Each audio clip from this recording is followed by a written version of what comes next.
In this current affairs topic, we are going to discuss some polity related topics which was in news in the last 1 year. Okay. The first one is economically weaker section, EWS.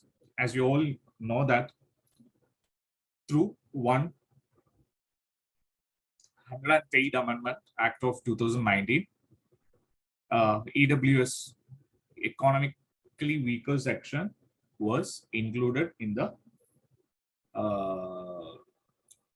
included for the reservation. Okay, and recently, Supreme Court Constitutional Bench upheld the validity of 108 Constitutional Amendment. Okay, സ്വാഭാവികമായിട്ടും ഒരു constitutional amendment വരുന്നു, EWS quota. There were large protest against the EWS quota. Okay, and EWS വന്നതുകൊണ്ട് ബാക്കി SC, ST, OBC, so ആ കാറ്റഗറിയിലുള്ള ആൾക്കാരുടെ റിസർവേഷനെ അത് affect ചെയ്യും എന്ന് ഒരുപാട് allegations and കാര്യങ്ങളും ഒക്കെ വന്നു. And they went to the court, and finally the Supreme Court upheld the validity of EWS quota. Okay, so what was the 108 amendment? What was the 108 amendment? So you have to keep in mind that the amendment introduced 10% quota for economically weaker section in education and public employment. Not that, both in education and public employment. Okay, so not only for education.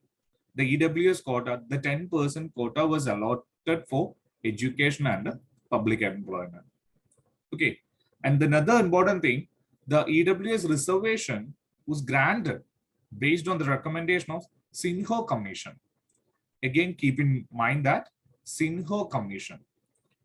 Okay, so Sinha Commission that recommendation ആണ് EWS quota grant ചെയ്യപ്പെടുന്നത്. Okay, and who are the beneficiaries of this EWS quota? Non-OBC, non-SC, and STs. Okay, because already അവർക്ക് reservation ഉണ്ട്. Other backward കാസ്റ്റിനും schedule കാസ്റ്റിനും schedule ട്രൈബ്സിനും reservation ഉണ്ട്. And ഇതിലൊന്നും പെടാത്ത ഇതിന് പുറത്ത് നിൽക്കുന്ന കമ്മ്യൂണിറ്റി. ഓക്കെ, സോ അങ്ങനെയുള്ള കമ്മ്യൂണിറ്റികൾക്കാണ് ഈ EWS കോട്ട പ്രൊവൈഡ് ചെയ്യുന്നത്. And through this 108 amendment, there were few changes in the constitution. Okay, they made some changes in the constitution. The first change was they inserted an article 15 clause 6 and 16 clause 6. Okay, article 15 lo, article 16 lo. Article 15 and 16 അറിയാലോ അല്ലേ? In the fundamental right, fundamental right വരുന്നതാണ് article 15 article 16. Okay, so അതില് they enable both central and state government to provide reservation to economically weaker section, and it allows state government to decide whether to provide reservation to EWS for appointment in state government jobs and admission to state government educational institutions. Okay, so ഇതില് അവര് central government അല്ലെങ്കിൽ the act compel ചെയ്യുന്നില്ല. It allow state governments to decide whether to provide. Okay, state ഗവൺമെന്റ്സിന് decide ചെയ്യാം EWS quota provide ചെയ്യണോ വേണ്ടയോ എന്നുള്ളത്. Okay, and also they amended the article 15 to additionally permit government to provide advancement of EWS up to 10% seat may be reserved for such section of for admission in educational institution. Okay, so educational institution 10% seat അല്ലെങ്കിൽ 10% quota EWS ന് കൊടുക്കാൻ വേണ്ടിയിട്ട് article 15 again amend ചെയ്തു. And it's all about economically weaker section quota, and you have to understand and you have to keep in mind the eligibility. Who are eligible for to get EWS quota? Okay, who are eligible? A person not covered under reservation of SCs or STs or OBC, and whose family had a gross annual income below 8 lakh. Okay, 8 lakh മുകളിലാണെങ്കിൽ EWS claim ചെയ്യാൻ പറ്റില്ല. Okay, below 8 lakh മാത്രമേ അവർക്ക് EWS claim ചെയ്യാൻ പറ്റും. And also excluded where those who had 5 acres of agricultural land. 5 acres agricultural land അതിന് മുകളിലുള്ള ആൾക്കാർ EWSന്റെ purview വരില്ല. And also a residential flat of 1,000 square feet or a residential plot of 100 square yard and above in notified municipalities or 200 square yards in other areas. ഇങ്ങനെയുള്ള ഈ ക്രൈറ്റീരിയസിലുള്ള ആൾക്കാരും EWS കോട്ടയിൽ ഉൾപ്പെടില്ല. Okay, ഇതാണ് economically weaker section. Economically weaker section Kottayam.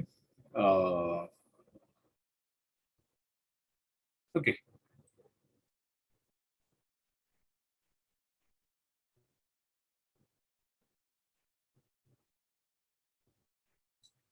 State government ആണ് notify ചെയ്യേണ്ടത്. EWS provide ചെയ്യണോ വേണ്ടയോ എന്നുള്ളത് സ്റ്റേറ്റ് ഗവൺമെന്റ്സ് നോട്ടിഫൈ ചെയ്യണം അക്കോർഡിംഗ് ടു ആർട്ടിക്കിൾ 16 അത് പറയുന്നത് അങ്ങനെ. ആർട്ടിക്കിൾ 15 and 16 ത്രൂ അമെന്റ്മെന്റ് വഴി it allows this provision, this 103rd Amendment Act, Constitutional Amendment Act allows the state government, okay, it allows the state governments to decide to provide reservation for EWS in education and employment.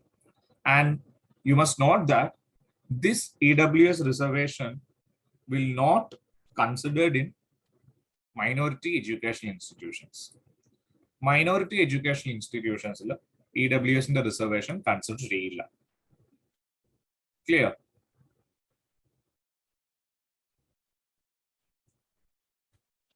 Last പറഞ്ഞ point ഒന്നുകൂടെ പറയോ? Minority educational ഇൻസ്റ്റിറ്റ്യൂഷൻസിൽ EWS reservation consider ചെയ്യില്ല. നമ്മൾ EWSന്റെ reservation കൊടുക്കണം educational ഇൻസ്റ്റിറ്റ്യൂഷൻസിലും public എംപ്ലോയ്മെന്റിലും കൊടുക്കണം എന്ന് പറയുമ്പോഴും അതൊരു മൈനോറിറ്റി എഡ്യൂക്കേഷൻ ഇൻസ്റ്റിറ്റ്യൂഷൻ ആണെങ്കിൽ, ഓക്കെ, മൈനോറിറ്റി എഡ്യൂക്കേഷണൽ ഇൻസ്റ്റിറ്റ്യൂഷൻ ആണെങ്കിൽ അവിടെ EWS റിസർവേഷൻ വരില്ല. ഓക്കെ, അതായത് ചില എഡ്യൂക്കേഷണൽ ഇൻസ്റ്റിറ്റ്യൂഷൻസിന് മൈനോറിറ്റി സ്റ്റാറ്റസ് ഉണ്ട്. ആ എഡ്യൂക്കേഷണൽ ഇൻസ്റ്റിറ്റ്യൂഷൻ മൈനോറിറ്റി സ്റ്റാറ്റസ് ഉള്ള ഇൻസ്റ്റിറ്റ്യൂഷൻ ആയിരിക്കും. സോ അങ്ങനെയുള്ള എഡ്യൂക്കേഷണൽ ഇൻസ്റ്റിറ്റ്യൂഷൻസിൽ EWS കൊടുക്കേണ്ടി വരില്ല. ഫോർ എക്സാമ്പിൾ ചില പർട്ടിക്കുലർ മൈനോറിറ്റി കമ്മ്യൂണിറ്റീസ് നടത്തുന്ന institutions. Okay,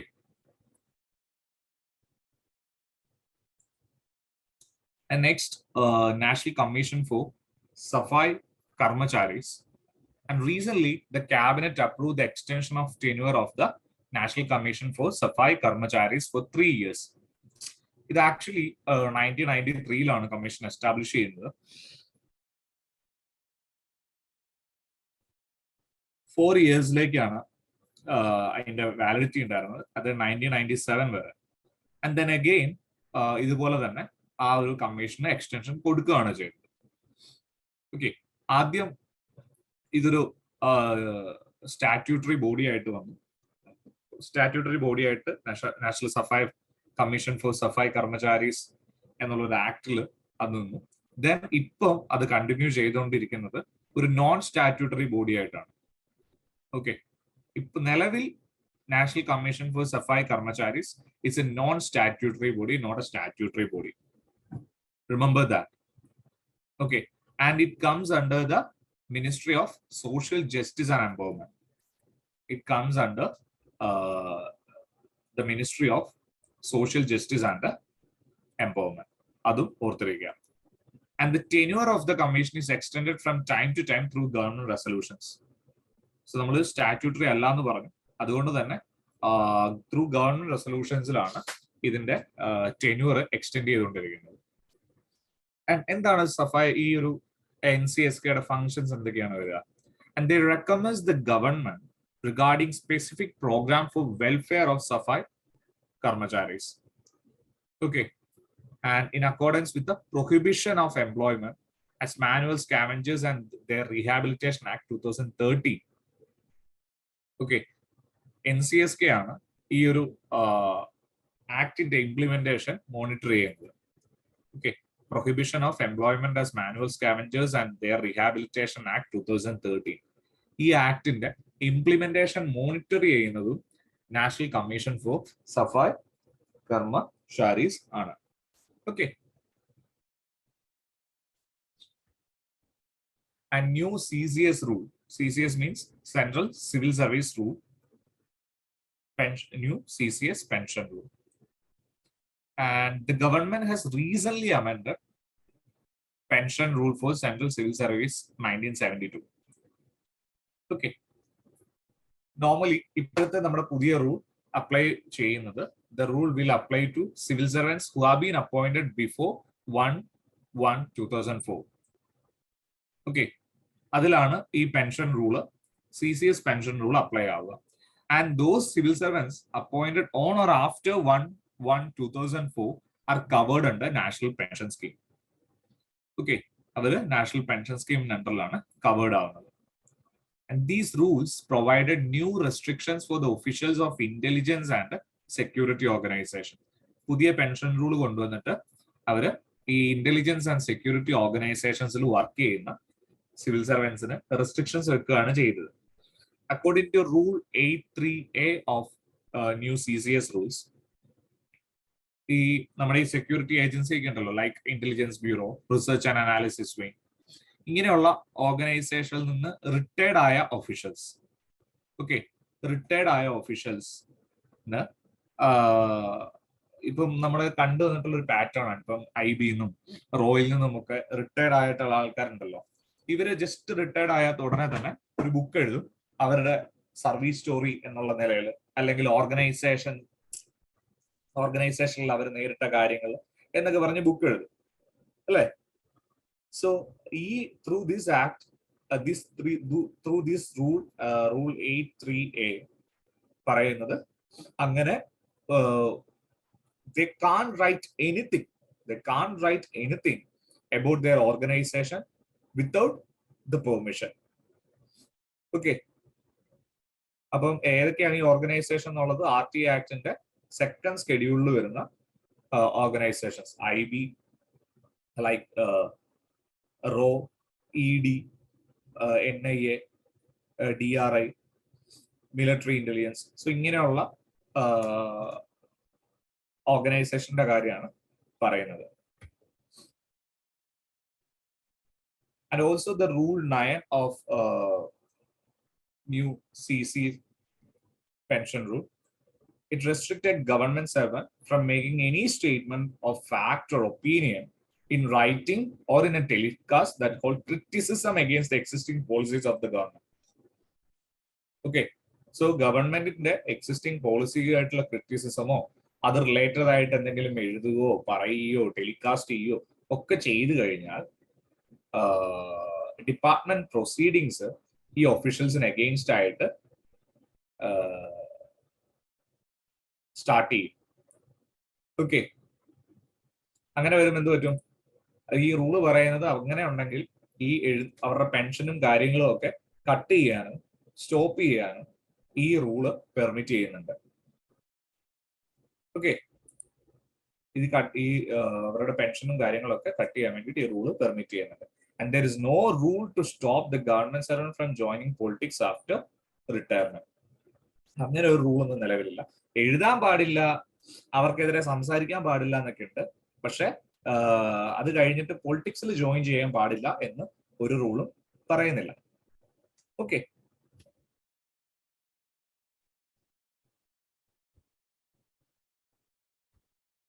and subcategorization of other backward classes. Okay, OBCs in the subcategorization. And again, Union government gave 14th extension to the Justice Rohini Commission. So Justice Rohini Commission, remember that Justice Rohini Commission is related to subcategorization of OBCs. Okay, actually the commission formed in 2017 Justice Rohini Commission form ചെയ്യുന്നത് under Article 340. So what is Article 340? So Article 340 empowers President to appoint commission to investigate conditions of socially, economically backward classes. Okay, so Article 40, remember, It empowers president to appoint commission to investigate conditions of SEBCs. Okay. So, according to National Commission for Backward Classes, നിലവിൽ ഒരു 11 states, 11 states have sub-categorized OBCs for reservation in state government owned institutions. Okay. ഈ sub-categorization എന്ന് പറഞ്ഞാൽ എന്താ? Backward classes in the sub-categorization എന്ന് പറഞ്ഞാൽ എന്താ? So, നമ്മളിപ്പം SC അല്ലെങ്കിൽ ST പറയുന്ന പോലെ backward classes എന്ന് പറഞ്ഞു കഴിഞ്ഞാൽ ഒരു wider spectrum of wider spectrum of population ആണ് അല്ലെ, ഒരുപാട് കമ്മ്യൂണിറ്റീസ് ഉള്ളതാണ് OBC അല്ലെങ്കിൽ ബാക്ക്വേർഡ് ക്ലാസ്സസ് എന്ന് പറയുന്നത് അല്ലെ. അപ്പൊ ഈ ബാക്ക്വേർഡ് ക്ലാസ്സസിൽ തന്നെ കുറച്ചുകൂടെ ഹയർ സ്ട്രാറ്റയിലുള്ള ആൾക്കാർ കാണും, ലോവർ സ്ട്രാറ്റയിലുള്ള ആൾക്കാർ കാണും. സോ അവരെ കാറ്റഗറൈസ് ചെയ്യുന്നതാണ് നമ്മൾ സബ് കാറ്റഗറൈസേഷൻ കൊണ്ട് ഉദ്ദേശിക്കുന്നത്. ക്ലിയർ? നമ്മൾ കേട്ടിട്ടില്ലേ creamy layer, non creamy layer എന്നൊക്കെ പറഞ്ഞിട്ട്. സോ അത് തന്നെയാണ് സബ് കാറ്റഗറൈസേഷൻ കൊണ്ട് ഉദ്ദേശിക്കുന്നത്. And this statement you must keep in mind that 11 states എന്നുള്ളതല്ല ഇമ്പോർട്ടന്റ്. മേ ബി നിങ്ങൾക്ക് ഒരു സ്റ്റേറ്റ്മെന്റ് തരാം, no state have subcategories OBCs for reservation in state government owned institution എന്ന് പറഞ്ഞൊരു സ്റ്റേറ്റ്മെന്റ് തരാം. Okay, and if you are familiar with this one, already 11 states like Andhra Pradesh, Telangana, Puducherry, it's a union territory, and Karnataka, Haryana, etc. How subcategories OBC for reservation in state government owned institutions. So please keep in mind that. And recently, the Uttar Pradesh High Court also held that until triple test conditions. So again, word association. So what is triple test condition associated with what? Okay. So endana triple test? Ingane oru question vera. Triple test conditions sometimes seen in news associated with. Okay. Clear? So again, the triple test condition related to reservation of backward classes. Reservation of backward classes in ULBs. And UP High Court held that triple test conditions as mandated by K. Krishnamurthy versus Union of India 2010.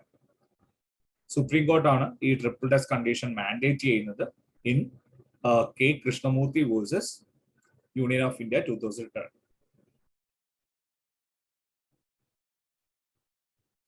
Okay, അത് പറയുന്നത് ഈ triple test conditions fulfil ചെയ്താൽ മാത്രമേ backward ക്ലാസ്സസിന് ULBസിൽ reservation കൊടുക്കാവൂ എന്നാണ് triple test conditions പറയുന്നത്. So just look into what is triple test criteria. There are three. Triple means three, as you know. Moon criteria പറയുന്നുണ്ട്. First, they have to set up a dedicated commission by state government to gather data on backwardness of OBCs in every local body. The first criteria to be met is they have to set up a dedicated commission by state government to gather data on backwardness of OBCs in every local body. And the second criteria, specific proportion of reservation in each local body in light of commission's recommendations. Okay. നമ്മള് ആദ്യം ഒരു commission വെച്ചു, ആ commission വെച്ചിട്ട് OBCസിന്റെ backwardness നമ്മൾ measure ചെയ്യുന്നു. Then after gathering data related to backwardness and the prescribed proportion of reservation, ആ local ബോഡിയിൽ ആ സ്റ്റേറ്റ് ഗവൺമെന്റ് കൊടുക്കാൻ ഉദ്ദേശിക്കുന്ന പ്രപ്പോർഷൻ ഓഫ് റിസർവേഷൻ ആ കമ്മീഷന്റെ റെക്കമെൻഡേഷനെ ബേസ് ചെയ്തായിരിക്കണം. ഓക്കെ, കമ്മീഷന്റെ റെക്കമെൻഡേഷനെ base ചെയ്തായിരിക്കണം. And the third criteria and the most important criteria is to ensure that such reservation does not exceed 50% of the total seat reserved for SC, ST, OBC together. Okay, see, ഇതാണ് നമ്മൾ EWS കോട്ടയിൽ വന്നപ്പോൾ എല്ലാവരും challenge ചെയ്തതാണ്. EWS കോട്ടയിൽ 10% കൂടുതൽ കൊടുക്കുന്നത് നമ്മുടെ ഈ 50% റിസർവേഷൻ എന്നുള്ള മണ്ഡൽ കമ്മീഷന്റെ ഒക്കെ കേസാണ് അതിൽ പറയുന്നത്. ഓക്കെ, അതിനെ വയലേറ്റ് ചെയ്യപ്പെടും എന്നുള്ള രീതിയിലാണ് സുപ്രീം കോർട്ടിലൊക്കെ പോയത്. And then supreme court upheld the validity of upheld the validity of EWS. Okay, so this is very important triple test. It criteria and the association world triple test end related on or and article 340 again article 340 or article 340 related to what? Send on article 340. So what is article 340? It's related to forming a commission regarding the backward classes. Okay.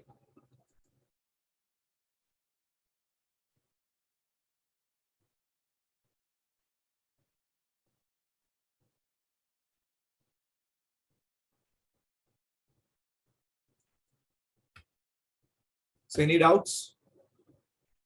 Any doubts?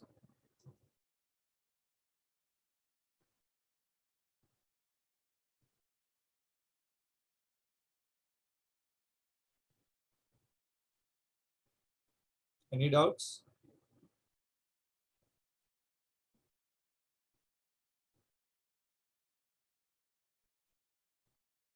Okay. And next is hate speech. Hate speech. And hate speech has not been defined in any law in India. And very important, hate speech has not been defined in any law in India. But hate speech generally, it's an incitement to hurt primarily against a group of person dealt with IPC section like 153A, 295A, etc. നിലവിൽ ഒരു ലോയിലും hate speech എന്താണ് define ചെയ്തിട്ടില്ല. പക്ഷെ hate speech എന്നുള്ളത് നമ്മൾ ബാക്കി IPC section 153A, 295A പോലെയുള്ള ഇത് വെച്ചിട്ടാണ് ഡീൽ ചെയ്യുന്നത്. And hate speech can be conveyed through any form of expression, including images വഴിയുള്ളാവാം, കാർട്ടൂൺ വഴി ആവാം, മീം ആവാം, ഒബ്ജക്ട്സ് ആവാം, gestures ആവാം, symbols ആവാം, and it can be disseminated offline or online. So hate speech ഈ വഴിയെല്ലാം നമുക്ക് കൺവേ ചെയ്യാം. ഹേറ്റ് സ്പീച്ച് ഒരു ജസ്റ്റ് നമ്മളൊരു ഇത് മൈക്കിൽ വെച്ച് പ്രസംഗിക്കുന്നത് മാത്രമല്ല ഹേറ്റ് സ്പീച്ച് എന്ന് കൺസിഡർ ചെയ്യുന്നത്. ഒരു ഇമേജ് സോഷ്യൽ മീഡിയയിൽ പോസ്റ്റ് ചെയ്യുന്നതോ, ഒരു കാർട്ടൂൺ പോസ്റ്റ് ചെയ്യുന്നതോ, ഒരു മീം ഇടുന്നതോ, ഒരു ജസ്റ്ററോ സിംബലോ എന്തും ഹേറ്റ് സ്പീച്ച് ആയിട്ട് കൺസിഡർ ചെയ്യപ്പെടാം. ഓക്കെ.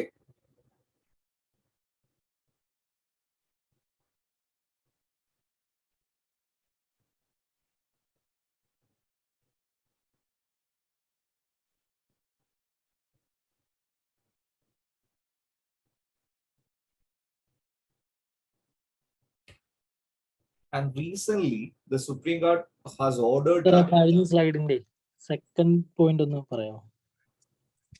IPC എന്താണ് ഞാൻ പറഞ്ഞില്ലേ, ഹേറ്റ് സ്പീച്ച് നമുക്ക് ഇന്ത്യയിൽ ഒരു ലോയിലും ഡിഫൈൻ ചെയ്തിട്ടില്ല. ഓക്കെ, എവിടെയും ഡിഫൈൻ ചെയ്തിട്ടില്ല. ആൻഡ് ഇറ്റ്സ് ഡീൽ അത് കൂടുതലും നമ്മൾ ഈ IPC സെക്ഷൻ 153A, 295A പോലെയുള്ള സെക്ഷൻസ് വെച്ചിട്ടാണ് ഹേറ്റ് സ്പീച്ച് എന്നുള്ളതിനെ നമ്മൾ ഡിഫൈൻ ചെയ്യുന്നതല്ല, ഹേറ്റ് സ്പീച്ചിനെ നമ്മൾ കൺസിഡർ ചെയ്യുന്നത്. ഓക്കെ, അതിനെ ഡീൽ ചെയ്യുന്നത് ഈ സെക്ഷൻസ് വെച്ചിട്ടാണ്. ഓക്കെ, നോർമലി നമ്മൾ ഹേറ്റ് സ്പീച്ച് എന്ന് കൺസിഡർ ചെയ്യുന്ന ഒരു പർട്ടിക്കുലർ ഗ്രൂപ്പ് ഓഫ് പേഴ്സൺസിന് എഗെയിൻസ്റ്റ് ആയിട്ട് ഉള്ള ഒരു ഹേറ്റേർഡും കാര്യങ്ങളും ഒക്കെയാണ്. ഇപ്പൊ ഒരു പർട്ടിക്കുലർ കമ്മ്യൂണിറ്റിക്ക് എതിരെ സംസാരിക്കുന്നത്, ഒരു പർട്ടിക്കുലർ ഗ്രൂപ്പിനെതിരെ സംസാരിക്കുന്നത്. സോ ഇങ്ങനെയുള്ള കാര്യങ്ങളാണ് ഹേറ്റ് സ്പീച്ച് ആയിട്ട് നമ്മൾ പ്രൈമറിലി കൺസിഡർ ചെയ്യുന്നത്. ഓക്കെ.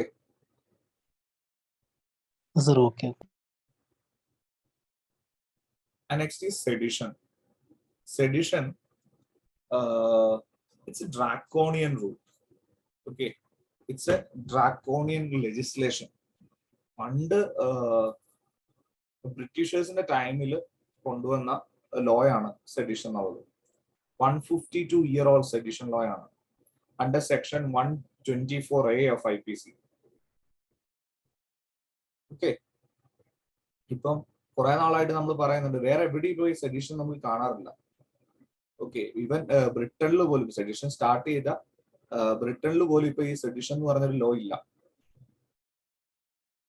അപ്പോൾ റീസെന്റ് സുപ്രീം കോർട്ട് പറഞ്ഞു ഇതിനെ റീകൺസിഡർ ചെയ്യണം എന്നുള്ള രീതിയിൽ റീകൺസിഡർ ചെയ്യുന്നത് വരെ സെഡിഷൻ റിലേറ്റഡ് ആയിട്ടുള്ള ഒരു ഇതും എടുക്കാൻ പാടില്ല എന്നുള്ള രീതിയിലാണ് സുപ്രീം കോടതി ഇപ്പൊ പറഞ്ഞേക്കുന്നത്. And IPC define sedition. Hate speech നമ്മൾ എവിടെയും ഡിഫൈൻ ചെയ്യുന്നില്ല, ബട്ട് സെഡിഷൻ ഒരു പ്രോപ്പർ ഡെഫിനിഷൻ ഉണ്ട്.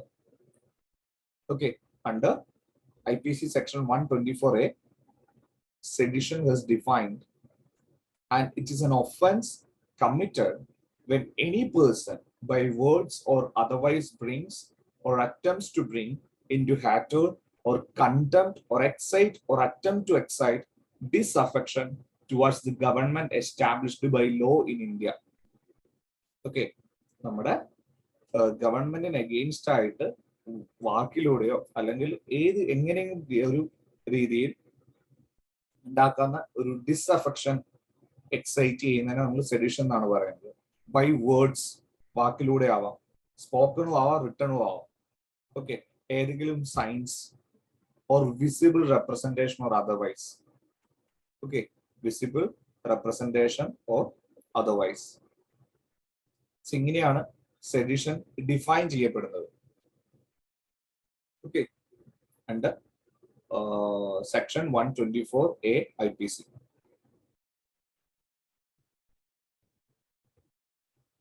And sedition is cognizable, non-bailable and non-compoundable offense under the law. Okay, cognizable ആണ്, non-bailable ആണ്, non-compoundable ആണ്. So എന്താ cognizable എന്ന് പറഞ്ഞാൽ? എന്താ cognizable offense? പറയൂ, എന്താ കോഗ്നൈസബിൾ ഒഫൻസ്? നമുക്ക് പോലീസിന് വാറന്റോ പ്രയർ കോർട്ടിന്റെ പെർമിഷനോ കാര്യങ്ങളോ ഒന്നും ആവശ്യമില്ല ഒരാളെ അറസ്റ്റ് ചെയ്യാൻ വേണ്ടിയിട്ട്. സോ അതാണ് കോഗ്നൈസബിൾ ഒഫൻസ് എന്ന് പറയുന്നത്. പ്രത്യേകിച്ച് ഒരു വാറന്റോ കോർട്ട് ഓർഡറോ ഒന്നും ഇല്ലാണ്ട് ഒരാളെ നമുക്ക് സെഡിഷൻ അണ്ടറിൽ അറസ്റ്റ് ചെയ്യാൻ പറ്റും. And it's also known bailable. ജാമ്യം കിട്ടില്ല. ഓക്കെ, ജാമ്യം കിട്ടുന്ന കുറ്റമല്ല. And non compoundable. നോർമലി ഇപ്പൊ ചില കേസ് നമ്മൾ ചില അടിപിടി കേസുകളോ അങ്ങനെ എന്തെങ്കിലുമൊക്കെ ഉണ്ടെങ്കിൽ നമുക്ക് എന്ത് പറ്റും? കോംപ്രമൈസ് ചെയ്യാൻ പറ്റും അല്ലെ? മറ്റു പാർട്ടിയായിട്ട് നമുക്ക് കോടതിക്ക് പുറത്ത് സെറ്റിൽമെന്റ് ചെയ്യാൻ പറ്റും. സോ അതാണ് കോമ്പൗണ്ടബിൾ എന്ന് ഉദ്ദേശിക്കുന്നത്. പക്ഷെ നോൺ കോമ്പൗണ്ടബിൾ എന്ന് പറയുമ്പോൾ ഇറ്റ് ഓൺലി ക്യാൻ ബി ക്വാഷ്ഡ്. അതായത് കോർട്ടിന് ഈ ഒരു സംഭവം പൂർണ്ണമായിട്ടും ക്വാഷ് ചെയ്യാനേ പറ്റുള്ളൂ. ഇത് നമുക്ക് പുറത്ത് സെറ്റിൽമെന്റ് ഒന്നും പറ്റില്ല. Okay, and a person charged under sedition law is barred from government job. Sedition law charge ചെയ്തിട്ടുള്ള ഒരാൾക്ക് ഗവൺമെന്റ് ജോലി കിട്ടില്ല.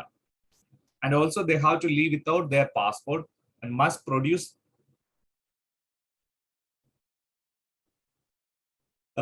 in court at all times as and when required. Passport നമ്മൾ സറണ്ടർ ചെയ്യണം. സെഡിഷൻ ലോ ഇട്ടിട്ടുണ്ടെങ്കിൽ പാസ്പോർട്ട് സറണ്ടർ ചെയ്യണം. And എപ്പോഴൊക്കെ കോടതി ചെല്ലാൻ പറയുന്നു അപ്പോഴൊക്കെ നമ്മൾ കോടതി ചെന്നിരിക്കുകയും വേണം. And 2018 Law Commission of India recommended to repeal section 124A of IPC. Sedition repeal ചെയ്യാൻ വേണ്ടിയിട്ട് 2018 ലോ കമ്മീഷൻ റെക്കമെൻഡ് ചെയ്തിട്ടുണ്ട്. Clear? Any doubts? Any doubts? Any doubts?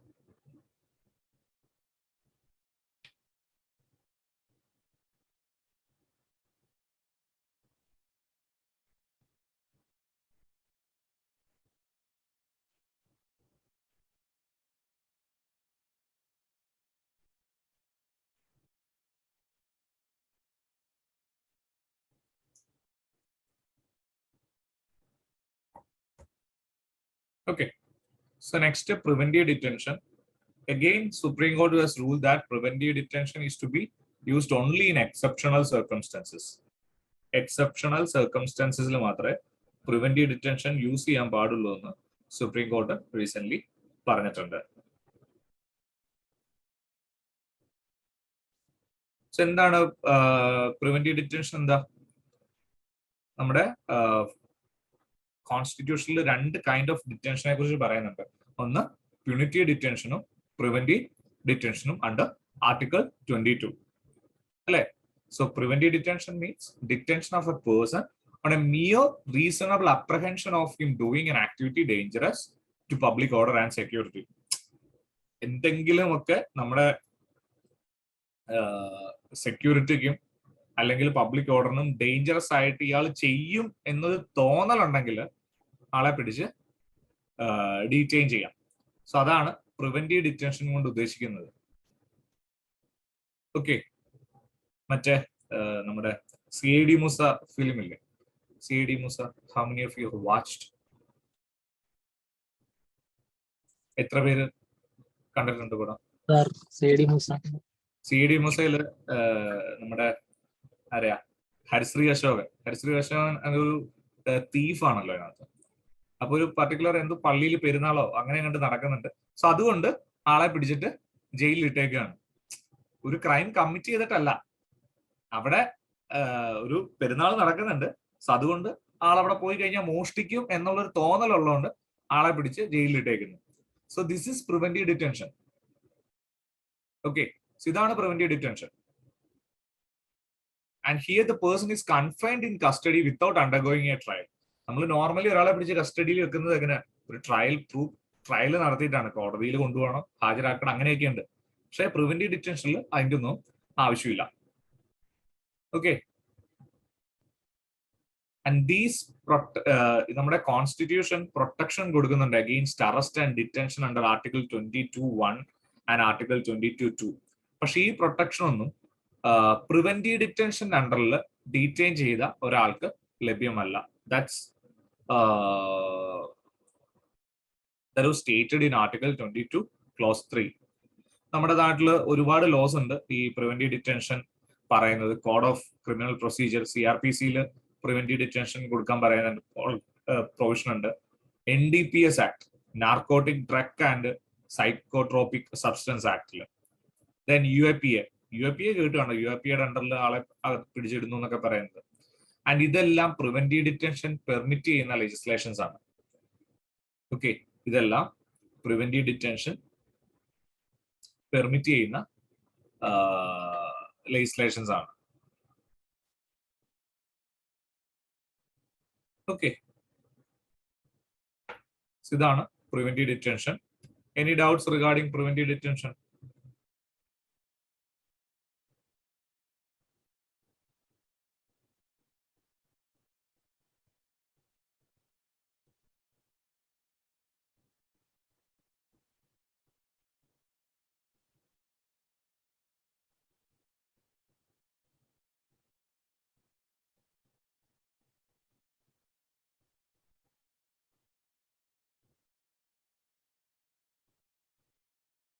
Okay, so next phone tapping ആണ്.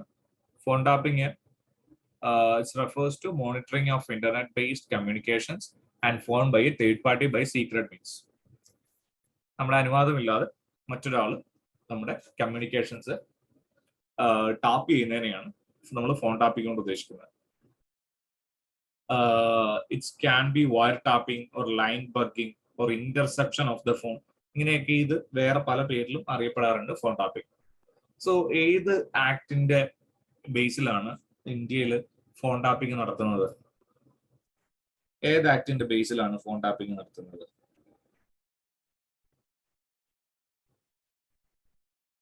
നമ്മൾ ഇന്ത്യൻ ടെലിഗ്രാഫ് ആക്ട് 1885.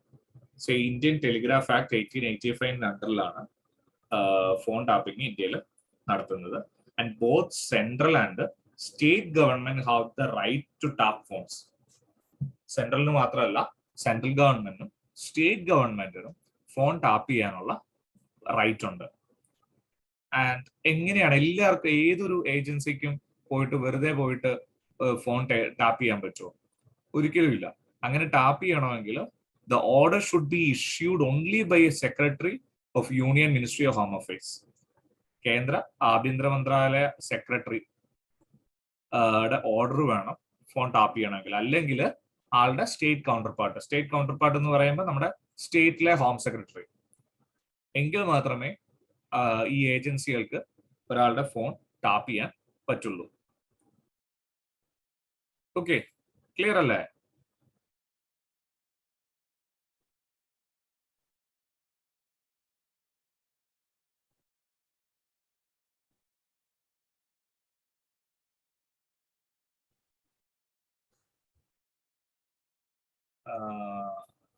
സ്റ്റേറ്റിലാണെങ്കിൽ സ്റ്റേറ്റ് പോലീസിന് phone tap ചെയ്യാം. സെൻട്രലിലാണെങ്കിൽ ഒരു 10 ഏജൻസികൾക്ക് phone tap ചെയ്യാനുള്ള പവർ ഉണ്ട്. 10 agency CBI, NIA, DRI, enforcement directorate, അങ്ങനെയുള്ള നാർക്കോട്ടിക്സ് കൺട്രോൾ ബ്യൂറോ, ഇങ്ങനെയുള്ള ഏജൻസികൾക്ക് ഫോൺ ടാപ്പ് ചെയ്യാനുള്ള പവർ ഉണ്ട്.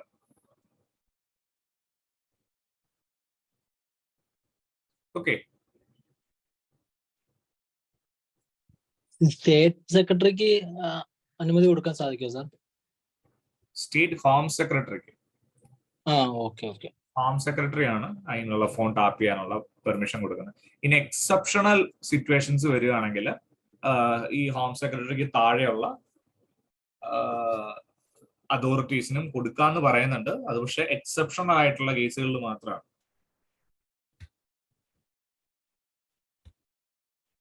And Aam Aadmi Party becomes a recognised national party. So recent നിങ്ങൾ കേട്ട് കാണും, Aam Aadmi Party national party recognition കിട്ടി. At the same time Communist Party of India CPIക്ക് നാഷണൽ പാർട്ടി റെക്കഗ്നിഷൻ പോയി എന്നുള്ള ന്യൂസ് നിങ്ങൾ കേട്ട് കാണുമെന്ന് ഞാൻ വിശ്വസിക്കുന്നു.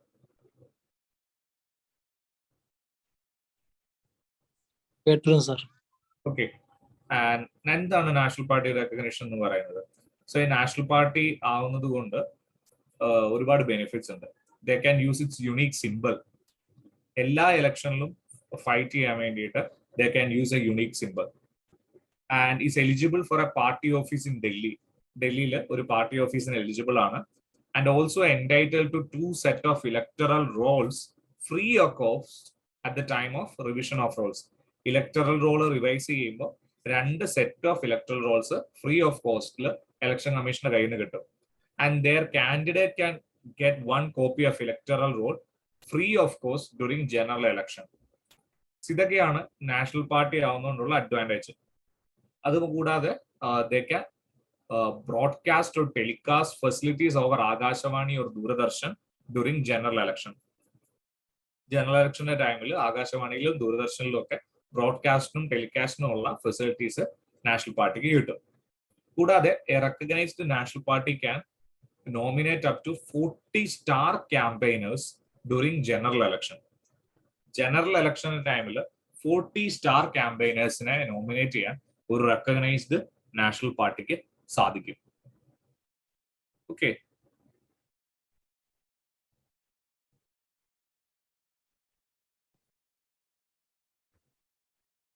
ആൻഡ് നാഷണൽ പാർട്ടി ആവാൻ വേണ്ടിയിട്ട് ക്രൈറ്റീരിയാസ് പറയുന്നുണ്ട്. It means at least 2% seat in house of the people. House of the people എന്ന് പറയുന്നത് നമ്മൾ ലോക്സഭയാണ്. ലോക്സഭയിൽ 2% സീറ്റ്സ് എങ്കിലും വിൻ ചെയ്തിരിക്കണം. ഓക്കെ, ദാറ്റ് മീൻസ് ഇപ്പോഴത്തെ 543 ആണെങ്കിൽ 11 സീറ്റ് ലോക്സഭയിൽ ഉണ്ടായിരിക്കണം. And these members are elected from at least 3 different States.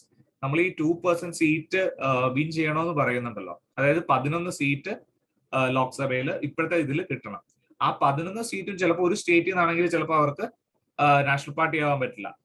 ഈ 11 സീറ്റും 3 ഡിഫറെന്റ് സ്റ്റേറ്റ്സിൽ നിന്നായിരിക്കണം. മിനിമം 3 ഡിഫറെന്റ് സ്റ്റേറ്റ്സിൽ നിന്നായിരിക്കണം ഈ 11 സീറ്റും ആ ഒരു പർട്ടിക്കുലർ പാർട്ടി വിൻ ചെയ്യേണ്ടത്. ഓക്കെ. ഇനി അതല്ല എന്നുണ്ടെങ്കിൽ they have to get at least 6% vote in 4 states in addition to 4 Lok Sabha seat. 4 Lok Sabha seat അല്ലെങ്കിൽ 6% വോട്ട്, സീറ്റ് അല്ല, 6% വോട്ട് ഇൻ 4 സ്റ്റേറ്റ്. 4 സ്റ്റേറ്റിൽ 6% വോട്ട് കിട്ടിയാലും നാഷണൽ പാർട്ടി ആവാം. And B recognised as A state party in 4 or more state. 4 അതിലധികമോ സ്റ്റേറ്റിൽ state party ആയിട്ട് recognition ഉണ്ടെങ്കിൽ അവർക്ക് നാഷണൽ പാർട്ടി ആവാം. Okay, clear? Any doubts? Criterias ഒന്നുകൂടെ പറയാമോ? ഈ 11 സീറ്റ് ഉണ്ടെങ്കിൽ ആകാം. ഏതാ കേട്ടില്ല? ക്രൈറ്റീരിയാസേ 11 സീറ്റ് ഉണ്ടെങ്കിൽ ലോക്സഭയിൽ ഉണ്ടെങ്കിൽ 2% സീറ്റ് ഉണ്ടെങ്കിൽ ഇപ്പോഴത്തെ കണ്ടീഷൻ വെച്ചിട്ടാണ് 11 പറഞ്ഞത്. Otherwise 2% seat. ഓക്കെ. പിന്നെ ആ 11 സീറ്റും അല്ലെങ്കിൽ ആ 2% സീറ്റും 3 ഡിഫറെന്റ് സ്റ്റേറ്റ്സിൽ നിന്നായിരിക്കണം കിട്ടേണ്ടത്.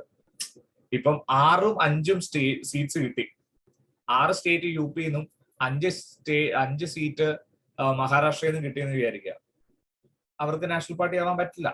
ബിക്കോസ് ക്രൈറ്റീരിയ പറയുന്നത് 3 ഡിഫറെന്റ് സ്റ്റേറ്റ്സിൽ നിന്ന് ഈ പറയുന്ന 2% സീറ്റ് കിട്ടണം. ഓക്കെ, 3 ഡിഫറെന്റ് സ്റ്റേറ്റിൽ നിന്ന് കിട്ടണം. കൂടാതെ അല്ലെങ്കിൽ 4 ലോക്സഭാ സീറ്റ് വേണം. 4 ലോക്സഭാ സീറ്റും 4 സ്റ്റേറ്റില് 6% വോട്ടും കിട്ടണം. ഓക്കെ, 4 സ്റ്റേറ്റില് ടോട്ടൽ വോട്ടിന്റെ 6% വോട്ടും കിട്ടണം. അങ്ങനെ ഉണ്ടെങ്കിലും നാഷണൽ പാർട്ടി ആവാം. അല്ലെങ്കിൽ 4 സ്റ്റേറ്റില് സ്റ്റേറ്റ് പാർട്ടി ആയിരിക്കണം. 4 സ്റ്റേറ്റില് സ്റ്റേറ്റ് പാർട്ടി ആണെങ്കിലും നാഷണൽ പാർട്ടി ആയിട്ട് റെക്കഗ്നിഷൻ കിട്ടാം.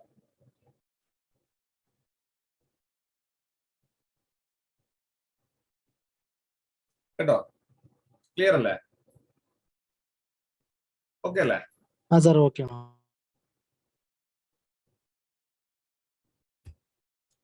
And next, Lokpal and Logayukta. Lokpal and Logayukta. 1966 ഈ ലോക്പാൽ ആൻഡ് ലോകായുക്ത എന്നുള്ള ടേം ആദ്യം കോയിൻ ചെയ്യുന്നത്. And it was coined by LM Singhvi and was first used in the report of administrative reform commission. First ARCയിലാണ് ഈ Lokpal and Lokayukta എന്ന് പറഞ്ഞ term coin ചെയ്യുന്നത്. And in 2014 central Lokpal and Logayukta Act 2013 was notified. Okay. ഇപ്പോഴത്തെ ലോക്പാൽ ആരാ? ഇപ്പോഴത്തെ ലോക്പാലിന്റെ പേരെന്താ അറിയോ?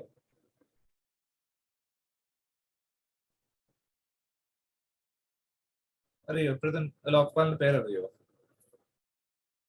No sir. ഇത് 2014 നോട്ടിഫൈ ചെയ്തെങ്കിലും 2 ഇയേഴ്സ് മുന്നേ എങ്ങാണ്ടാണ് ലോക്പാലിനെ നിയമിക്കുന്നത്. ഓക്കെ,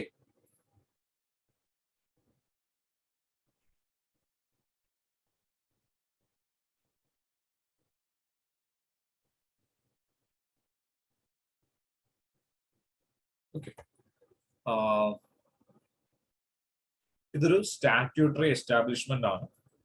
ഈ central Lokpal and Lokayukta act വഴി വന്നേക്കുന്ന ഒരു ബോഡിയാണ് ലോക്പാൽ. യൂണിയൻ ഓഫ് സെൻട്രലിലേക്ക് ലോക്പാലും സ്റ്റേറ്റിലോട്ട് ലോകായുക്തയും, അങ്ങനെയാണ് അതിന്റെ പ്രൊവിഷൻ. ഇവരുടെ മെയിൻ ഇതെന്ന് വെച്ചാൽ കറപ്ഷൻ അഗെയിൻസ്റ്റ് ആയിട്ടുള്ള അലിഗേഷൻസ് ഇൻക്വയറി ചെയ്യുക. ഓക്കെ, കറപ്ഷൻ അഗെയിൻസ്റ്റ് ആയിട്ടുള്ള എൻക്വയറീസ് നോക്കുക, അഗെയിൻസ്റ്റ് ദ പബ്ലിക് ഫങ്ഷണറീസ്. അതാണ് ലോക്പാൽ ആൻഡ് ലോകായുക്തയുടെ main objective. And it extend to the all of India. അവരുടെ power all of India extended ആണ്.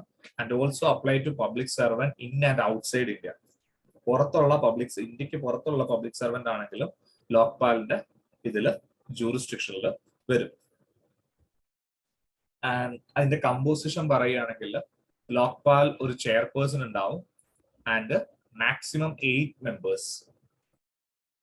ഒരു ചെയർപേഴ്സണും മാക്സിമം 8 മെമ്പേഴ്സും. അതിൽ തന്നെ 8 മെമ്പേഴ്സിൽ തന്നെ 50% shall be judicial members. 50%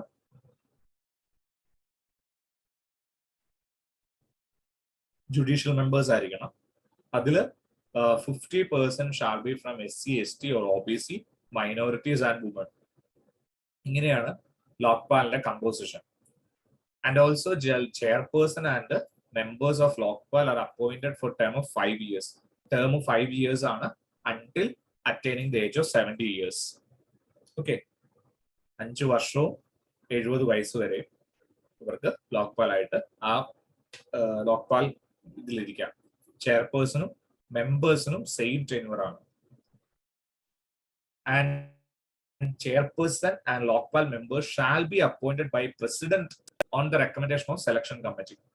selection കമ്മിറ്റിയുടെ റെക്കമെൻഡേഷനിൽ പ്രസിഡന്റ് ആണ് ചെയർപേഴ്സണെയും ലോക്പാൽ മെമ്പേഴ്സിനെയൊക്കെ അപ്പോയിന്റ് ചെയ്യുന്നത്. അതിന് സെലക്ഷൻ കമ്മിറ്റിയിലുള്ളത് പ്രൈം മിനിസ്റ്റർ ഉണ്ട്, ലോക്സഭാ സ്പീക്കർ ഉണ്ട്, ലീഡർ ഓഫ് ഒപ്പോസിഷൻ ഉണ്ട്, ചീഫ് ജസ്റ്റിസ് ഓഫ് ഇന്ത്യ ഉണ്ട്, and N eminent jurist nominated by president. ഇത്രയും പേര് ചേർന്നിട്ടാണ് ചെയർപേഴ്സണെയും ലോക്പാൽ മെമ്പേഴ്സിനെയൊക്കെ സെലക്ട് ചെയ്യുന്നത്. അപ്പൊ ഇതിനു വേണ്ടിയിട്ട് department of personal and training ഒരു ലിസ്റ്റ് ക്രിയേറ്റ് ചെയ്യും കാൻഡിഡേറ്റ്സിന്റെ. അതായത് ചെയർപേഴ്സണോ മെമ്പേഴ്സോ ഒക്കെ ആവാൻ വേണ്ടിയിട്ടുള്ള ആൾക്കാർ, ഇൻട്രസ്റ്റഡ് ആയിട്ടുള്ള ആൾക്കാരുടെ list department of personal and training create ചെയ്യും. ദെൻ ആ ലിസ്റ്റാണ് ഈ സെലക്ഷൻ കമ്മിറ്റി നോക്കുന്നതും അതിൽ നിന്ന് ആൾക്കാരെ സെലക്ട് ചെയ്യുന്നതും. ആൻഡ് ഇവർക്ക് ഇൻവെസ്റ്റിഗേഷൻ കംപ്ലീറ്റ് ചെയ്യാൻ വേണ്ടിയിട്ട് 60 days ആണ് ഇൻക്വയറിക്ക് വേണ്ടിയിട്ട് കൊടുത്തേക്കുന്നത്. ആൻഡ് 6 months ആണ് ഇൻവെസ്റ്റിഗേഷന് വേണ്ടിയിട്ട് ബൈ CBI. CBI ആണ് ലോക്പാലിന് വേണ്ടിയിട്ട് കേസുകൾ ഇൻവെസ്റ്റിഗേറ്റ് ചെയ്യുക.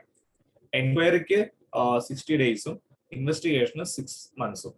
ടോട്ടൽ 6 months 60 days ആണ് ഇതിന്റെ ഒരു ഇൻവെസ്റ്റിഗേഷൻ പീരീഡ് എന്ന് പറയുന്നത്. ആൻഡ് ഈ 6 months എന്നുള്ളത് ലോക്പാലിന് തന്നെ വേണമെങ്കിൽ എക്സ്റ്റെൻഡ് ചെയ്ത് കൊടുക്കാം with a return request from CBI. Okay, Lokpal refer ചെയ്യുന്ന കേസുകളാണ് CBI ഹാൻഡിൽ ചെയ്യുന്നതെങ്കിൽ CBIക്ക് മേളിൽ ലോക്പാലിനൊരു സൂപ്രണ്ടൻഡൻസ് ഉണ്ടാവും. ഓക്കെ, അതുപോലെ തന്നെ CBI ഓഫീസേഴ്സിന്റെ ട്രാൻസ്ഫറും കാര്യങ്ങളും, അതായത് ലൈക്ക് ഈ ലോക്പാല് കൊടുത്തേക്കുന്ന കേസാണ്, കേസ് ഹാൻഡിൽ ചെയ്യുന്ന ഓഫീസേഴ്സിനെയൊക്കെ ട്രാൻസ്ഫർ ചെയ്യുന്നത് ലോക്പാലിന്റെ അപ്രൂവൽ ഇല്ലാതെ ചെയ്യാൻ പറ്റില്ല. ഓക്കെ, ലോക്പാലിന്റെ അപ്രൂവൽ ഇല്ലാണ്ട് ലോക്പാൽ റെഫർ ചെയ്ത കേസുകൾ ഹാൻഡിൽ ചെയ്യുന്ന CBI ഓഫീസേഴ്സിനെ ട്രാൻസ്ഫറോ മറ്റ് ആക്ഷൻസോ ഒന്നും എടുക്കാൻ പറ്റില്ല.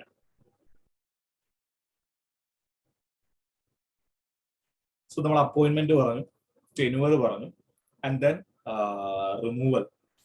സോ എങ്ങനെയാണ് ലോക്പാലും ലോക്പാൽ മെമ്പേഴ്സും ചെയർപേഴ്സണും ഒക്കെ റിമൂവ് ആവുന്നത്? പ്രസിഡന്റ് ആണ് അപ്പോയിന്റ് ചെയ്യുന്നത്, അതുപോലെ തന്നെ പ്രസിഡന്റ് ആണ് റിമൂവ് ചെയ്യുന്നത് after enquiry by the supreme കോടതി. Okay, and for that a petition has to be signed by at least 100 members of the parliament. എങ്കിൽ ഇങ്ങനൊരു വലിയ പ്രോസസ്സാണ്. 100 പാർലമെന്റ് മെമ്പേഴ്സ് സൈൻ ചെയ്തൊരു പെറ്റീഷൻ ഒക്കെ എടുക്കണം. ദെൻ അത് സുപ്രീം കോടതി വെരിഫൈ ചെയ്യണം. ദെൻ ഓൺലി ദെൻ പ്രസിഡന്റിന് ലോക്പാലിനെ അല്ലെങ്കിൽ ചെയർപേഴ്സനെ റിമൂവ് ചെയ്യാൻ പറ്റുള്ളൂ. ആൻഡ് ലോക്പാലിന്റെ ജൂറിസ്ഡിക്ഷൻ, ഈവൻ പ്രൈം മിനിസ്റ്റർ പോലും ലോക്പാലിന്റെ ജൂറിസ്ഡിക്ഷനിൽ വരും. പ്രൈം മിനിസ്റ്റർ വരും, മിനിസ്റ്റേഴ്സ് വരും, MPs വരും, group A, B, C and D officers വരും. Okay, and also any society or trust or body that receive foreign contribution about 10 lakh avarum lokpalinte purview il varum. Any doubts?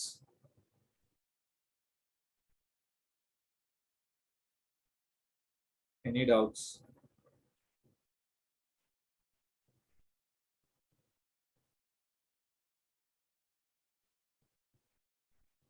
Okay la.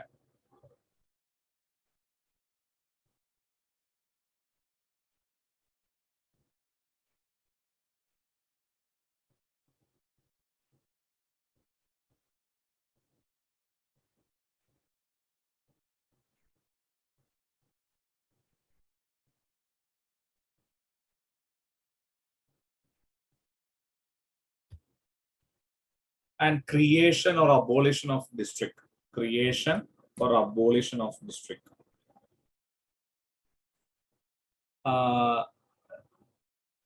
ഒരു district create ചെയ്യാനും abolish ചെയ്യാനുള്ള power state ഗവൺമെന്റിനാണ്, not with central government. Very important. State ഗവൺമെന്റിനാണ് ഒരു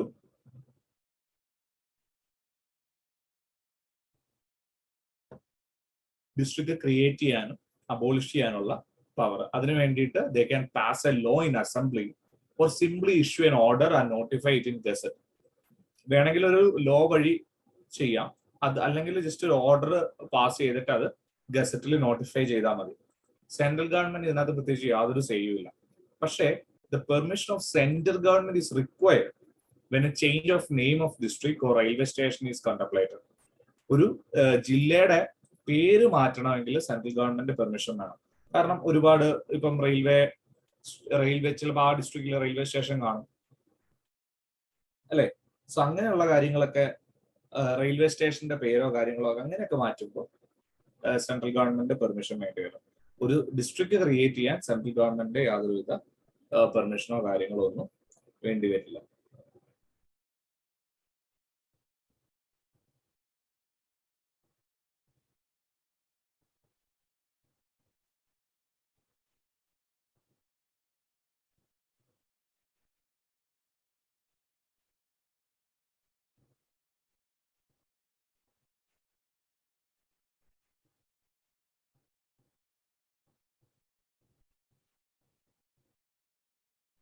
Okay, clear അല്ലേ?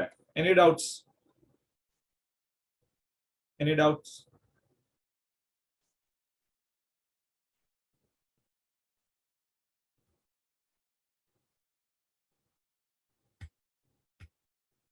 And Election Laws Amendment Act 2021. So ഈ act വഴി the government has amended Representation of People's Act 1950 and Representation of People's Act 1951 to implement electoral reforms. Through this Election Laws Amendment Act, two acts were amended: a Representation of People's Act 1950 and Representation of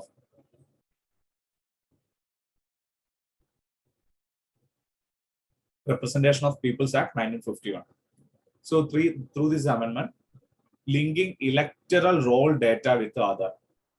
Electoral roll data ആധാറുമായിട്ട് link ചെയ്യണമെന്നാണ് പുതിയ അമെൻമെന്റ് പറയുന്നത്. And person will not be denied inclusion in electoral roll or have their names deleted from the roll if they are unable to furnish Aadhaar number due to sufficient cause as prescribed. നമ്മൾ പറയുന്നുണ്ട് electoral roll data ആധാറുമായിട്ട് link ചെയ്യണമെന്ന്. പക്ഷെ അങ്ങനെ എന്തെങ്കിലും കാരണവശാൽ ചെയ്യാൻ പറ്റിയില്ലെങ്കിൽ ആളെ ഇലക്ട്രൽ റോളിൽ നിന്ന് പുറത്താക്കുകയോ നെയിം അതിൽ നിന്ന് ഡിലീറ്റ് ചെയ്യുകയോ അങ്ങനെയുള്ള കാര്യങ്ങളൊന്നും ചെയ്യില്ല. And also the new act replaces the term wife with the spouse in both act. നേരത്തെ വൈഫ് എന്നായിരുന്നു, അത് ചേഞ്ച് ചെയ്ത് സ്പൗസ് എന്നാക്കി മാറ്റിയിട്ടുണ്ട്. And next, Foreign Contribution Regulation Amendment Rules 2022. ഈ rule Foreign Contribution Regulation Rule 2021 amend ചെയ്തുകൊണ്ട് വന്ന പുതിയ റൂളാണ്. Through this rule, an individual can send up to 10 lakh without informing the government. Okay, ഗവൺമെന്റിനെ ഇൻഫോം ചെയ്യാതെ ഒരാൾക്ക് 10 ലക്ഷം രൂപ വരെ സെൻഡ് ചെയ്യാൻ പറ്റും. 10 ലക്ഷത്തിന് കൂടി കഴിഞ്ഞാൽ individual have 3 months to inform the government. 10 ലക്ഷത്തിൽ കൂടുതൽ എക്സീഡ് ചെയ്യും. സോ അങ്ങനെയുണ്ടെങ്കിൽ 3 മാസത്തിനുള്ളിൽ ഗവൺമെന്റിനെ ഇൻഫോം ചെയ്താൽ മതി. നേരത്തെ റൂളിലായിരുന്നെങ്കിൽ 30 ദിവസത്തിനുള്ളിൽ ഗവൺമെന്റിനെ ഇൻഫോം ചെയ്യണമായിരുന്നു. സോ ഇപ്പൊ അത് 3 മാസമായിട്ട് കൂട്ടിയിട്ടുണ്ട്.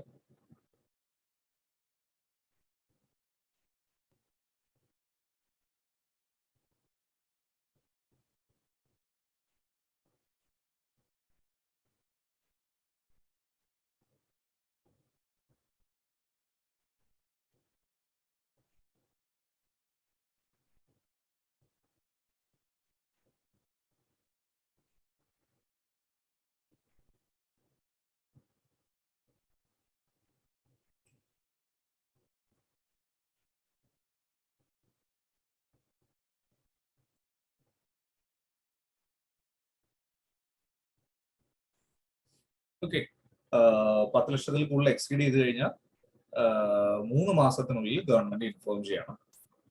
നേരത്തെ അത് 30 ദിവസമായിരുന്നു. And the entities that can receive this include, നേരത്തെ ഇപ്പൊ ത്രൂ ദിസ് അമെൻമെന്റ് ഫോറിൻ കോൺട്രിബ്യൂഷൻസ് റിസീവ് ചെയ്യുന്ന എൻറ്റിറ്റീസിൽ പൊളിറ്റിക്കൽ പാർട്ടീസിന് റിസീവ് ചെയ്യാം, ലെജിസ്ലേച്ചർ മെമ്പേഴ്സിന് റിസീവ് ചെയ്യാം, ഇലക്ഷൻ കാൻഡിഡേറ്റിന് പറ്റും, ഗവൺമെന്റ് സർവൻസിന് പറ്റും, ജഡ്ജസ്, ജേർണലിസ്റ്റ്, മീഡിയ ഹൗസസ്, ഇവർക്കെല്ലാം പറ്റും. പക്ഷെ ഇവരെല്ലാം നേരത്തെ ഫോറിൻ കോൺട്രിബ്യൂഷൻ റിസീവ് ചെയ്യുന്നതിന് പഴയ ആക്ടിൽ ബാർ ചെയ്യപ്പെട്ട ആൾക്കാരാണ്. നേരത്തെ ഇവർക്ക് ആർക്കും ഫോറിൻ കോൺട്രിബ്യൂഷൻ റിസീവ് ചെയ്യാൻ പറ്റില്ലായിരുന്നു in the earlier act. But through this the new one, these entities can receive foreign contribution. Okay, so foreign contribution implement ചെയ്യുന്നത് മിനിസ്ട്രി ഓഫ് ഹോം അഫയേഴ്സ് ആണ്, supported by intelligence bureau in approval and rejection through investigation antecedents. Okay. IB investigate ചെയ്തിട്ടൊക്കെയാണ് ഇത് approve ചെയ്യണോ വേണ്ടതെന്നൊക്കെ ministry of home affairs തീരുമാനിക്കുക foreign കോൺട്രിബ്യൂഷന്റെ കാര്യത്തിൽ. Clear?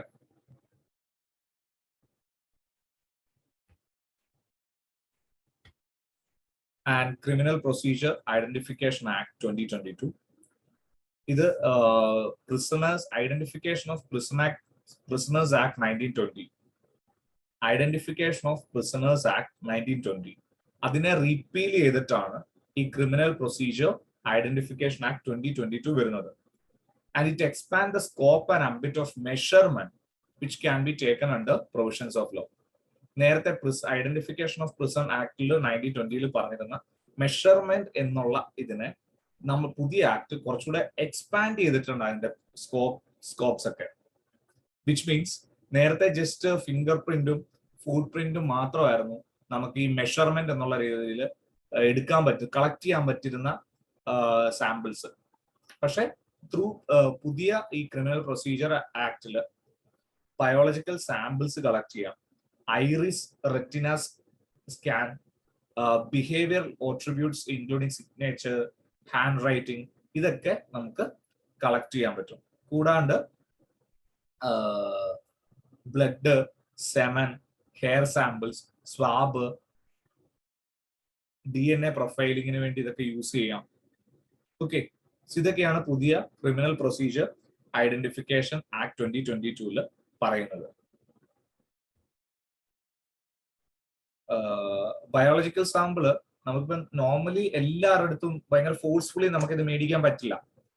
അവരുടെ കൺസെന്റോടുകൂടി മാത്രമേ ഈ സാമ്പിൾസ്, ബയോളജിക്കൽ സാമ്പിൾസ് എടുക്കാൻ പറ്റുള്ളൂ.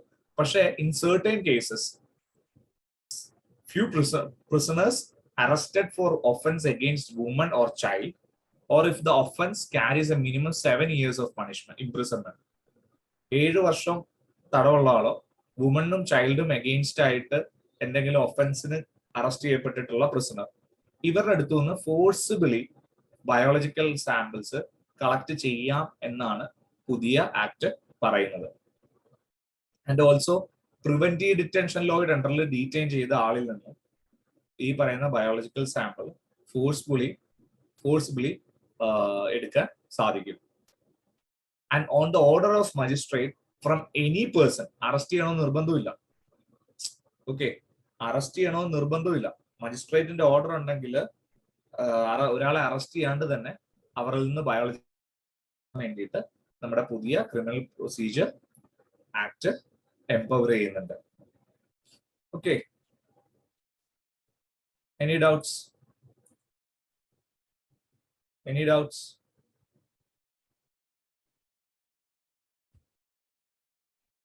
എന്തെങ്കിലും ഡൗട്ട് ഉണ്ടോ? എന്തെങ്കിലും ഡൗട്ട് ഉണ്ടോ?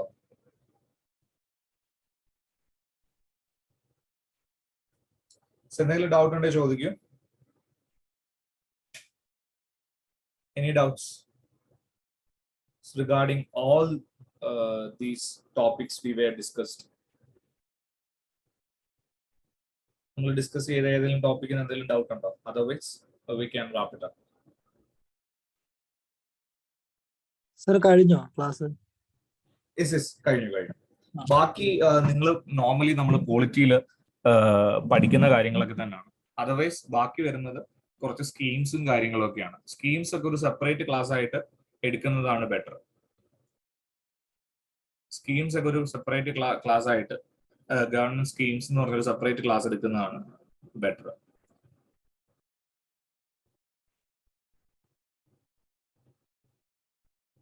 സാർ ഇപ്പൊ ഈ നാഷണൽ റെക്കഗ്നൈസ്ഡ് കിട്ടിയില്ലേ പാർട്ടിക്ക്?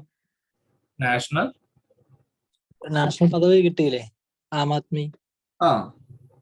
അത് ഇപ്പൊ സാറ് പറഞ്ഞതുപോലെ തന്നെ കൂടുതലായിട്ട് നോക്കേണ്ട കാര്യമുണ്ടോ? അത് ജസ്റ്റ് നോക്കിപ്പോയാൽ എങ്ങനെ അതിന്റെ ക്രൈറ്റീരിയാസ് നോക്കണം. ക്രൈറ്റീരിയാസ് ഇമ്പോർട്ടന്റ് ആണ്. ഓക്കെ, ഞാൻ വളരെ ഏറ്റവും കൂടുതൽ ഇമ്പോർട്ടന്റ് ആയിട്ടുള്ള കാര്യങ്ങൾ മാത്രമാണ് ഡിസ്കസ് ചെയ്തിട്ടുള്ളത്. കാരണം നമ്മൾ ഈ ഒരു ലാസ്റ്റ് ടൈമിൽ എല്ലാം കൂടെ വെറുതെ പഠിച്ചിട്ട് കാര്യമില്ല. ഓക്കെ, സോ നമ്മൾ പഠിക്കുമ്പോൾ ഏറ്റവും ഇമ്പോർട്ടന്റ് ആയിട്ടുള്ള കാര്യങ്ങൾ പഠിക്കുക. ചോദിക്കാൻ ക്വസ്റ്റ്യൻ ഫ്രെയിം ചെയ്യാൻ സാധ്യതയുള്ള സ്ഥലത്ത് നിന്ന് കൂടുതൽ പഠിക്കുക.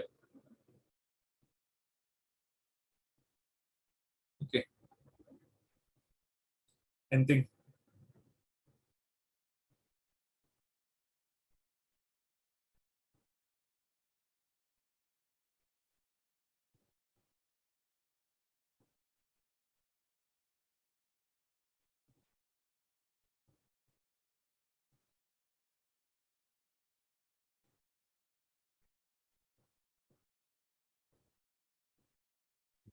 സബ് കാറ്റഗറൈസേഷൻ ഓഫ് OBC ഇല്ലേ, അതൊന്നുകൂടെ പറയുമോ? സബ് കാറ്റഗറൈസേഷൻ ഓഫ് OBC എന്ന് പറഞ്ഞു കഴിഞ്ഞാൽ നമുക്കിപ്പോ നോർമലി OBC എന്ന് പറഞ്ഞൊരു ഒറ്റ ക്ലാസിഫിക്കേഷനേ ഉള്ളൂ.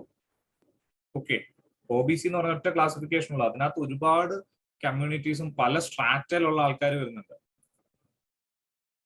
ഓക്കെ, അതിൽ തന്നെ അത്യാവശ്യം നല്ല ഭയങ്കര റിച്ച് ആയിട്ടുള്ള ആൾക്കാർ ഉണ്ടാവും അല്ലെ. സോ അങ്ങനെ അതിൽ നിന്ന് ആ ഒരു OBC എന്ന് പറഞ്ഞ ഒരു ഇതിനെ വീണ്ടും സബ് കാറ്റഗറൈസ് ചെയ്യുക. അതായത് എക്സ്ട്രീംലി ബാക്ക്വേർഡ് ആയിട്ടുള്ള ആൾക്കാർ, മോഡറേറ്റ്ലി ബാക്ക്വേർഡ് ആയിട്ടുള്ള ആൾക്കാർ. സോ അങ്ങനെ സബ് കാറ്റഗറൈസ് ചെയ്യുക, എന്നിട്ട് അവർക്ക് അതിനനുസരിച്ചുള്ള ബെനിഫിറ്റ് കൊടുക്കുക എന്നുള്ളതാണ്. OBCസിന് മൊത്തമായിട്ടും ഒരേ ബെനിഫിറ്റ് കൊടുക്കാണ്ട് ഈ ത്രൂ ദി സബ് കാറ്റഗറൈസേഷൻ ബെനിഫിറ്റിന്റെ ഇത് ചെയ്യാൻ വേണ്ടിയിട്ടാണ് ജസ്റ്റിസ് രോഹിണി കമ്മീഷനെ നിയമിക്കുന്നത്. ഓക്കെ, അത് ആർട്ടിക്കിൾ 340 അങ്ങനെ ഒരു കമ്മീഷനെ നിയമിക്കുന്നതിനെ കുറിച്ചൊക്കെ പറയുന്നുണ്ട്. അപ്പൊ വീണ്ടും അത് എക്സ്റ്റെൻഡ് ചെയ്തിട്ടുണ്ട് ജസ്റ്റിസ് രോഹിണി കമ്മീഷന്റെ ടെന്യൂർ. അപ്പം 11 സ്റ്റേറ്റ്സ് ഓൾറെഡി സബ് കാറ്റഗറൈസ് ചെയ്തിട്ടുണ്ട് OBCസിനെ. അത് വളരെ ഇമ്പോർട്ടന്റ് ആണ്. 11 സ്റ്റേറ്റ്സ് ഓൾറെഡി സബ് കാറ്റഗറൈസ് ചെയ്തിട്ടുണ്ട്. ഓക്കെ, ഈ രോഹിണി കമ്മീഷന്റെ കാര്യം അല്ല, സോറി, ഏതൊരു കമ്മീഷനും കൊണ്ടുവരാനുള്ള കാര്യമാണ് ഈ 340 പറയുന്നത്? 340 മെയിൻ ആയിട്ട് പറയുന്നത് മറ്റേ നമ്മുടെ ഇതിനെയാണ്, like NCBC, national commission four backward classes. Okay, അത് ബാക്ക്വേർഡ് ക്ലാസസിന്റെ ഡെവലപ്മെന്റിന് വേണ്ടിയിട്ട് പ്രസിഡന്റിന് ഒരു കമ്മീഷനെ റെക്കമെൻഡ് ചെയ്യാൻ പറ്റും. ഓക്കെ, ആർട്ടിക്കിൾ 340 മെയിൻ ആയിട്ട് പറയുന്നത് ഒരു കമ്മീഷനെ അപ്പോയിന്റ് ചെയ്യാനുള്ള കാര്യമാണ്. ബാക്ക്വേർഡ് ക്ലാസസിന്റെ കണ്ടീഷൻ ഇൻവെസ്റ്റിഗേറ്റ് ചെയ്യാൻ വേണ്ടിയിട്ട് ഒരു കമ്മീഷനെ അപ്പോയിന്റ് ചെയ്യാൻ പറ്റും. സോ അതാണ് ആർട്ടിക്കിൾ 340 പറയുന്നത്. ഓക്കെ, ട്രിപ്പിൾ ടെസ്റ്റ് ക്രൈറ്റീരിയ അത് പറഞ്ഞില്ല, അതും കൂടെ ഒന്ന് പറയുമോ നമ്മുടെ ചേർന്ന് തന്നെ? ട്രിപ്പിൾ ടെസ്റ്റ് ക്രൈറ്റീരിയ എന്ന് പറയുന്നത് അർബൻ ലോക്കൽ ബോഡീസിൽ ഈ പറയുന്ന ബാക്ക്വേർഡ് ക്ലാസ്സുകൾക്ക് റിസർവേഷൻ കൊടുക്കണം എന്ന് ഒരുപാട് ഇത് വന്നിരുന്നു. സോ അങ്ങനെ വന്നപ്പോഴാണ് Krishnamurthy versus union of India കേസിൽ സുപ്രീം കോർട്ട് പറയുന്നത് ഈ ട്രിപ്പിൾ ടെസ്റ്റ് ക്രൈറ്റീരിയ ഫുൾഫിൽ ചെയ്യുകയാണെങ്കിൽ മാത്രമാണ് അവിടെ അവർക്ക് റിസർവേഷൻ കൊടുക്കാൻ പറ്റുള്ളൂ ULBസിൽ നിന്നാണ് ട്രിപ്പിൾ ടെസ്റ്റ് ക്രൈറ്റീരിയ പറയുന്നത്. സോ അത് ട്രിപ്പിൾ ടെസ്റ്റ് ക്രൈറ്റീരിയ വെച്ചിട്ട് ഫസ്റ്റ് 3 ക്രൈറ്റീരിയാസ് പറയുക ട്രിപ്പിൾ ടെസ്റ്റിൽ. ഫസ്റ്റ് എന്ന് പറഞ്ഞാൽ ആദ്യം ഒരു കമ്മീഷൻ സെറ്റപ്പ് ചെയ്യണം to gather data related to the backwardness of the class. Backward ക്ലാസിന്റെ ബാക്ക്വേർഡ്നെസ് മെഷർ ചെയ്യാൻ വേണ്ടിയിട്ട് ഡേറ്റ ഗ്യാദർ ചെയ്യണം. Okay,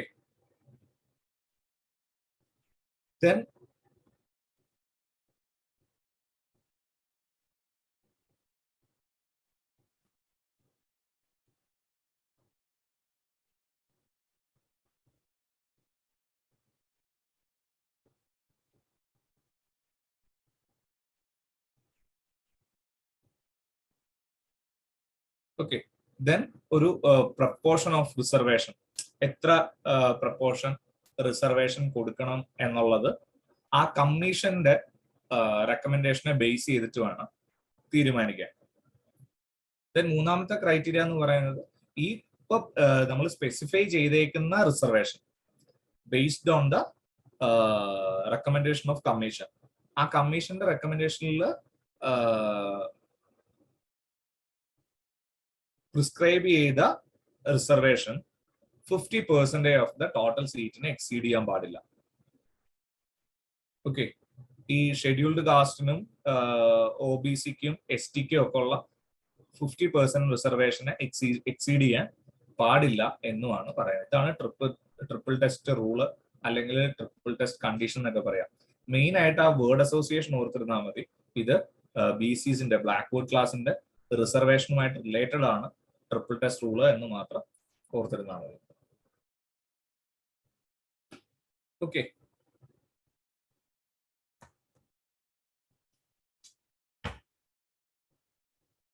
anything else?